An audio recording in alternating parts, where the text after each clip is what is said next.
Hi, I am Vishal and welcome back to my YouTube channel. In today's video, we have got another painting from the awesome book Watercolor in Nature by Rosalie Haizlett.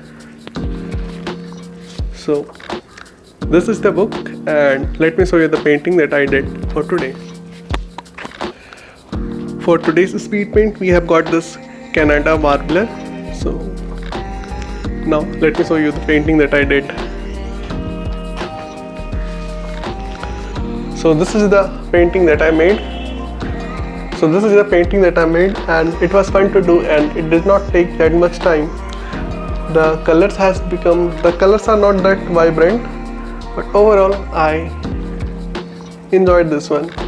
Now enjoy the music and the speed paint.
me know that you have finished it. Thank you for watching the whole video. To let me know that you have finished it, just comment your favorite word. So apart from this, I made 2 other variations. So here's another Canada Warbler. This time I used blue along with the green, and here I have got a bigger variation. This did not turn out well, but yeah, I made 3 of the paintings. So you can check the book review of the Watercolor in Nature up here, and I will link the playlist of Rosalie Haizlett other works down in the description. So thank you for watching the whole video. If you have any feedback, suggestion or anything, let me know in the comment section, and that's all. Peace.